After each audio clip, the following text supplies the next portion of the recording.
The Assembly will now hear a statement by His Excellency Narendra Modi, Prime Minister of the Republic of India.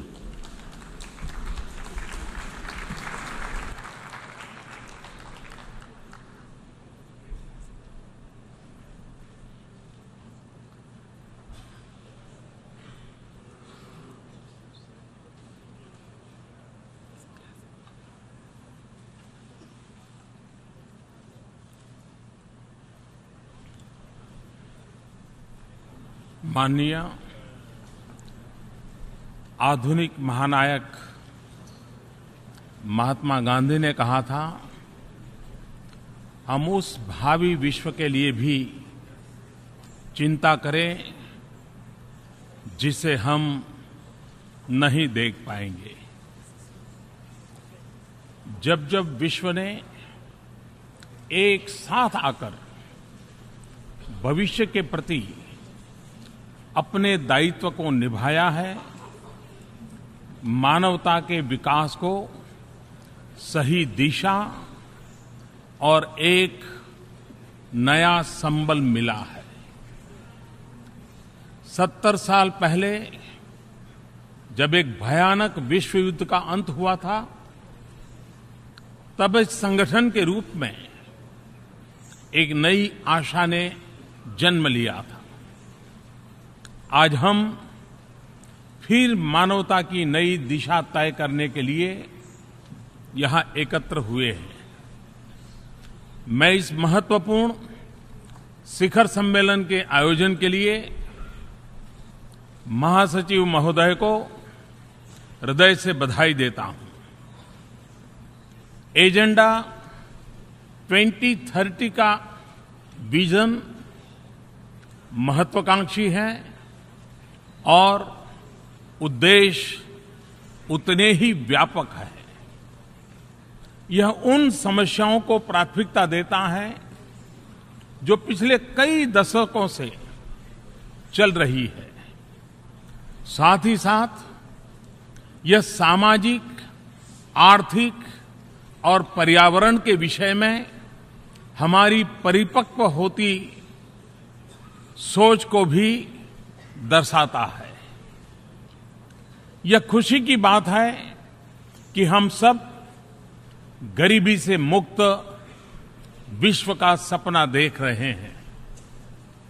हमारे निर्धारित लक्ष्यों में गरीबी उन्मूलन सबसे ऊपर है। आज दुनिया में 1.3 बिलियन लोग गरीबी की दयनीय जिंदगी जीने के लिए मजबूर है। हमारे सामने प्रश्न केवल यह नहीं है कि गरीबों की आवश्यकताओं को कैसे पूरा किया जाए, और न ही यह केवल गरीबों के अस्तित्व और सम्मान तक ही सीमित प्रश्न है। साथ ही यह हमारी नैतिक जिम्मेदारी मात्र है, ऐसा मानने का भी प्रश्न नहीं है। अगर हम सबका साझा संकल्प है कि विश्व शांतिपूर्ण हो, व्यवस्था न्यायपूर्ण हो और विकास सस्टेनेबल हो, तो गरीबी के रहते यह कभी भी संभव नहीं होगा। इसलिए गरीबी को मिटाना यह हम सबका पवित्र दायित्व है। भारत के महान विचारक पंडित दीनदयाल उपाध्याय के विचारों का केंद्र बिंदु अंत्योदय रहा है। यूएन के एजेंडा 2030 में भी अंत्योदय की महक आती है। भारत दीनदयाल जी की जन्मशती वर्ष को मनाने की तैयारी कर रहा है, तब यह एक निश्चित ही सुखद संयोग है। भारत एनवायरमेंटल गोल्स के अंतर्गत क्लाइमेट चेंज और सस्टेनेबल कंजम्पशन को दिए गए महत्व का स्वागत करता है। आज विश्व आइलैंड स्टेट्स की चिंता कर रहा है और ऐसे राष्ट्रों के भविष्य पर ध्यान केंद्रित करता है। यह स्वागत योग्य है और इनके सिस्टम पर अलग से लक्ष्य निर्धारण मैं उसे एक अहम कदम मानता हूं। मैं हमेशा ब्लू रिवॉल्यूशन का पक्षधर रहा हूं, जिसमें हमारे छोटे छोटे आइलैंड राष्ट्रों की रक्षा एवं समृद्धि, सामुद्रिक संपत्ति का न्यायोचित उपयोग और नीला आसमान, ये तीनों बातें सम्मिलित हैं। हम भारत के लोगों के लिए ये संतोष का विषय है कि भारत ने विकास का जो मार्ग चुना है, उसके और यूएन द्वारा प्रस्तावित सस्टेनेबल डेवलपमेंट गोल्स के बीच बहुत सारी समानताएं हैं। भारत आजाद हुआ तब से गरीबी से मुक्ति पाने का सपना हम सब ने संजोया है। हमने गरीबों को सशक्त बनाकर गरीबी को पराजित करने का मार्ग चुना है। शिक्षा एवं स्किल डेवलपमेंट यह हमारी प्राथमिकता है। गरीब को शिक्षा मिले और उसके हाथों में हुनर हो, यह हमारा प्रयास है। हमने निर्धारित समय सीमा में फाइनेंशियल इंक्लूजन पर मिशन मोड में काम किया है। 180 मिलियन नए बैंक खाते खोले गए। यह गरीबों का सबसे बड़ा एम्पावरमेंट है। गरीबों को मिलने वाले लाभ सीधे खाते में पहुंच रहे हैं। गरीबों को बीमा योजनाओं का सीधे लाभ मिले, इसकी महत्वाकांक्षी योजना आगे बढ़ रही है। भारत में बहुत कम लोगों के पास पेंशन सुविधा है। गरीबों तक पेंशन की सुविधा पहुंचे, इसलिए पेंशन योजनाओं के विस्तार का काम किया है। आज गरीब से गरीब व्यक्ति में भी गरीबी के खिलाफ लड़ाई लड़ने की एक उमंग जगी है। नागरिकों के मन में सपने सच होने का विश्वास पैदा हुआ है। विश्व में आर्थिक विकास की चर्चा दो ही सेक्टर तक सीमित हो रहती है, या तो पब्लिक सेक्टर की चर्चा होती है या प्राइवेट सेक्टर की चर्चा होती है। हमने एक नए सेक्टर पर ध्यान केंद्रित किया है और वह है पर्सनल सेक्टर।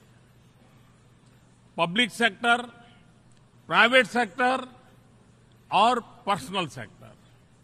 भारत के लिए पर्सनल सेक्टर का मतलब है इंडिविजुअल एंटरप्राइज, जिसमें माइक्रो फाइनेंस हो, इनोवेशन हो, स्टार्टअप के लिए की तरह नया मूवमेंट हो, सबके लिए आवास, बिजली, पानी, शिक्षा, स्वास्थ्य और स्वच्छता, ये हमारी प्राथमिकता है। ये सभी एक गरिमामय जीवन के लिए अनिवार्य है। इन लक्ष्यों को प्राप्त करने के लिए एक ठोस योजना और एक निश्चित समय सीमा तय की गई है।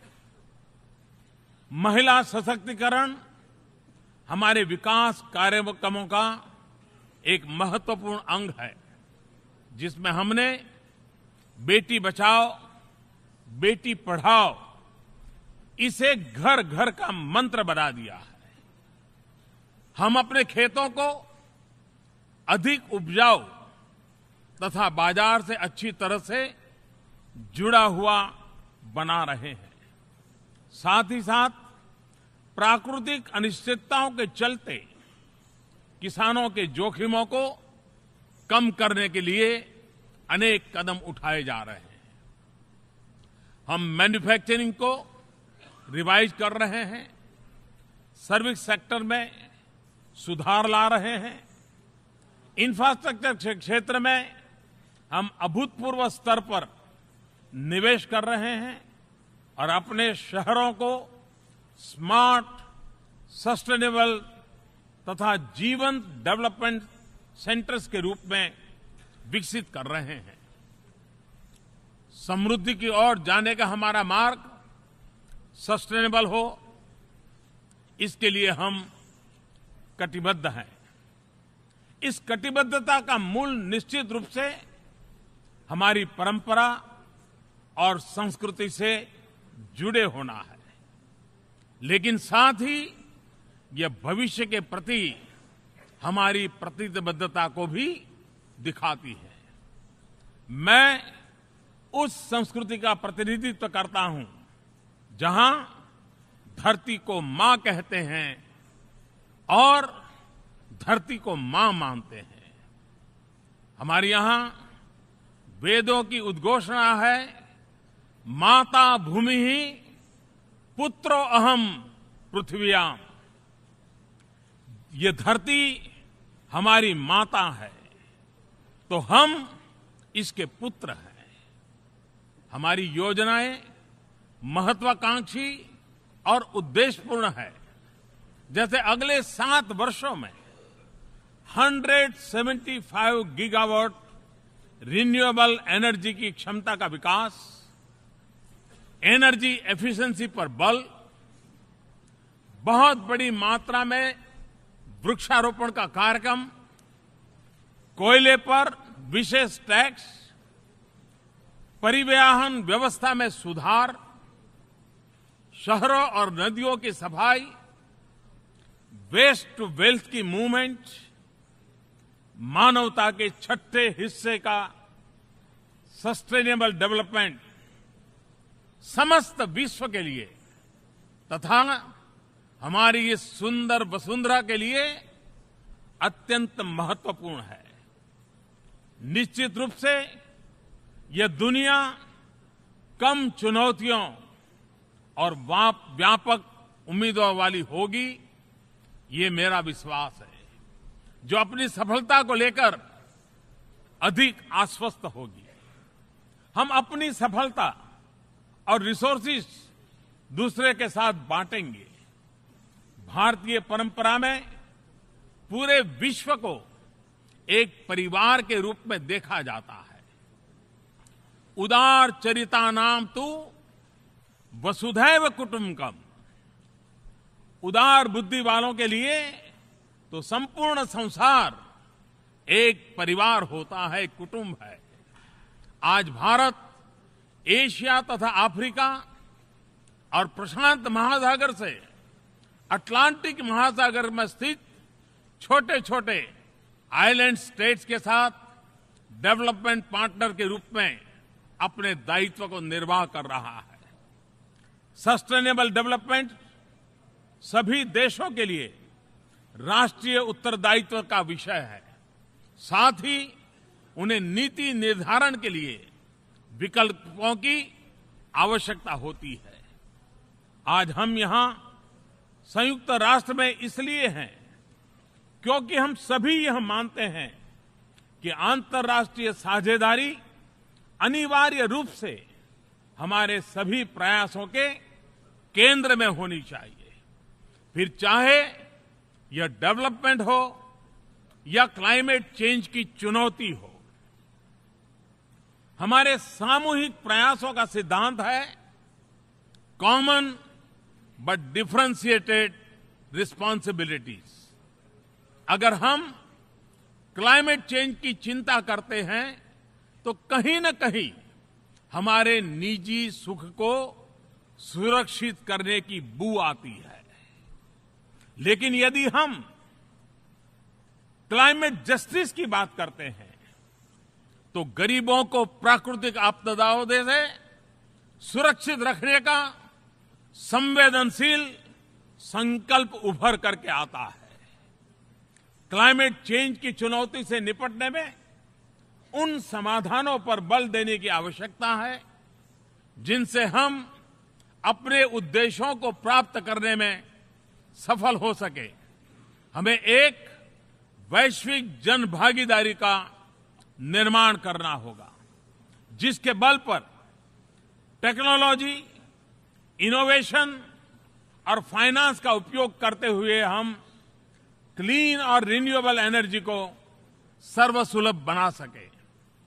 हमें अपनी जीवन शैली में भी बदलाव करने की आवश्यकता है ताकि ऊर्जा पर हमारी निर्भरता कम हो और हम सस्टेनेबल कंजम्पशन की ओर बढ़े।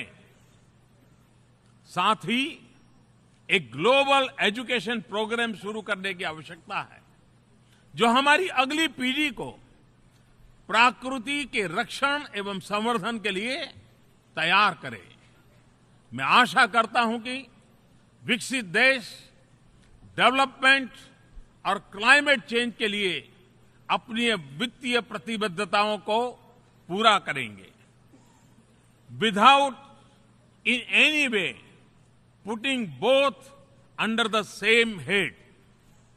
मैं यह भी आशा करता हूं कि टेक्नोलॉजी फैसिलिटेशन मैकेनिज्म टेक्नोलॉजी और इनोवेशन को विश्व के कल्याण का माध्यम बनाने में सफल होगा। यह मात्र निजी लाभ तक सीमित नहीं रह जाएंगे। जैसा कि हम देख रहे हैं, दूरी के कारण चुनौतियों से छुटकारा नहीं है। सुदूर देशों में चल रहे संघर्ष और अभाव की छाया से भी वे उठ खड़ी हो सकती है। समूचा विश्व एक दूसरे से जुड़ा हुआ है, एक दूसरे पर निर्भर है और एक दूसरे से संबंधित है। इसलिए हमारी अंतर्राष्ट्रीय साझेदारी को भी पूरी मानवता के कल्याण को अपने केंद्र में रखना होगा। सुरक्षा परिषद समेत संयुक्त राष्ट्र में भी सुधार अनिवार्य है ताकि इसकी विश्वसनीयता तथा औचित्य बना रह सके। साथ ही व्यापक प्रतिनिधित्व के द्वारा हम अपने उद्देश्यों की प्राप्ति अधिक प्रभावी रूप से कर सकेंगे। हम एक ऐसे विश्व का निर्माण करें जहां प्रत्येक जीव मात्र सुरक्षित महसूस करे, उसे अवसर उपलब्ध हो और सम्मान मिले। अपनी भावी पीढ़ी के लिए अपने पर्यावरण को और भी बेहतर स्थिति में छोड़ करके जाएं। निश्चित रूप से इससे अधिक महान कोई और उद्देश्य नहीं हो सकता, परंतु यह भी सच है कि कोई भी उद्देश्य इससे अधिक चुनौतीपूर्ण भी नहीं है। आज 70 वर्ष की आयु के संयुक्त राष्ट्र में हम सबसे अपेक्षा है कि हम अपने विवेक, अनुभव, उदारता, सहृदयता, कौशल एवं तकनीकी के माध्यम से इस चुनौती पर विजय प्राप्त करें। मुझे दृढ़ विश्वास है कि हम ऐसा कर सकेंगे। अंत में मैं सबके कल्याण की मंगल कामना करता हूं। सर्वे भवन्तु सुखिनः, सर्वे सन्तु निरामया, सर्वे भद्राणि पश्यन्तु, मां कश्चित् दुर्भाग् भवेत्। सभी सुखी हो, सभी निरोगी हो, कल्याणकारी देखें, किसी को भी किसी प्रकार का दुख न हो। इसी मंगल कामना के साथ आप सबका बहुत बहुत धन्यवाद।